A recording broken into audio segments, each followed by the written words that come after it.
Write the following in the expanded form. Minus 2p whole raised to the power 3.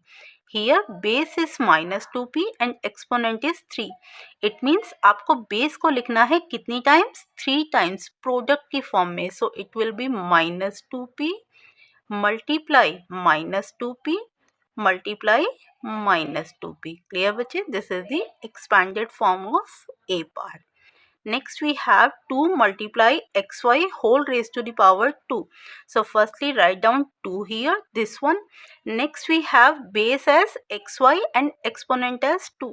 It means आपको product की form में लिखना है xy को 2 times. Clear? So it is 2 multiply xy multiply xy. Next we have 3 multiply a multiply b raised to the power 3. It means ये आ जाएगा आपके पास 3 multiply A multiply B raise to the power 3 है. It means आपको B को लेना है 3 टाइम्स. कैसे? प्रोडक्ट की फॉर्म में, मल्टीप्लाई में. -4 a cube b square. So firstly take -4, then multiply a cube. A cube means a multiply a multiply a. Now next multiply b square. It means b multiply b. So this is the expanded form of D part. अब next question में बेटा expanded form given है, आपको mention करनी है exponential form. So first one we have minus P multiply minus P multiply minus P.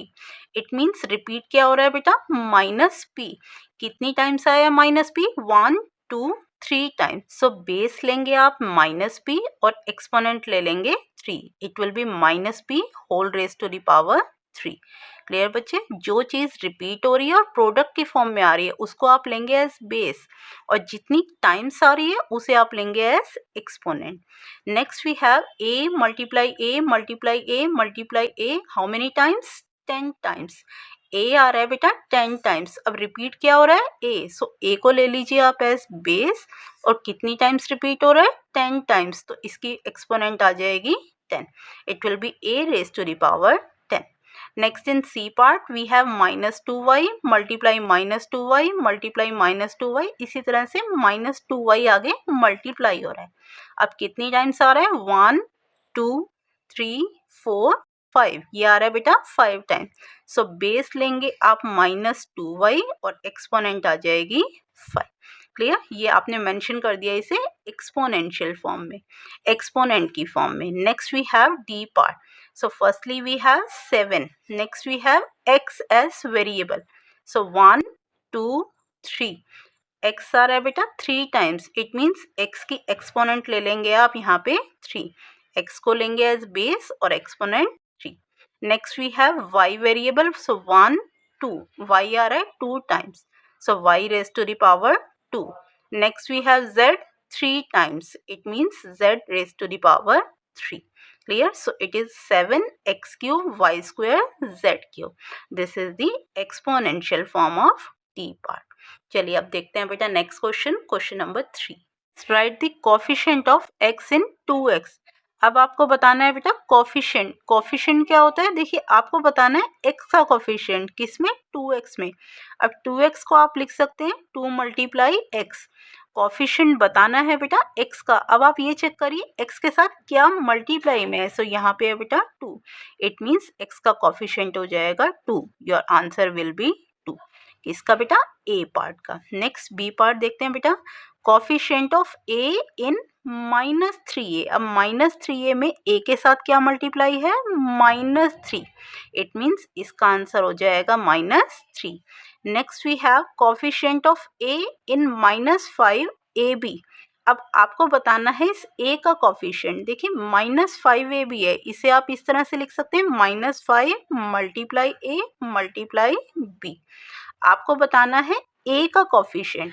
So remaining है आपके पास -5 and multiply b. So it will B -5b. This is the coefficient of a. जो और values multiply में आ रही हैं बेटा that will be the coefficient. Clear?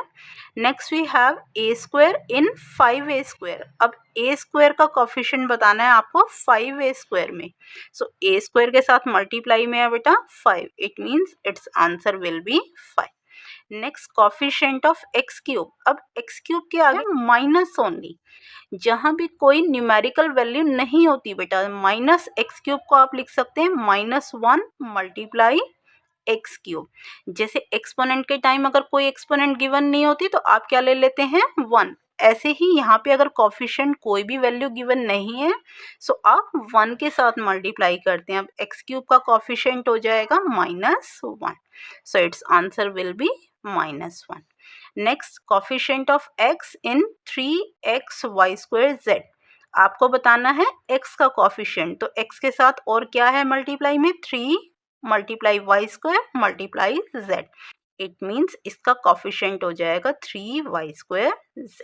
चलिए next last question देखते हैं, question number 5, right the numerical coefficient of each of the following. Numerical coefficient का मतलब जो नंबर मल्टीप्लाई में आ रहा है। इसमें देखिए बेटा यहाँ पे वेरिएबल है एक्स वाई, न्यूमेरिकल कोई वैल्यू गिवन ही नहीं है, जब कोई वैल्यू गिवन नहीं है दैट मीन्स वहाँ पे 1 है, सो इसका न्यूमेरिकल कोफिशिएंट हो जाएगा 1। क्लियर।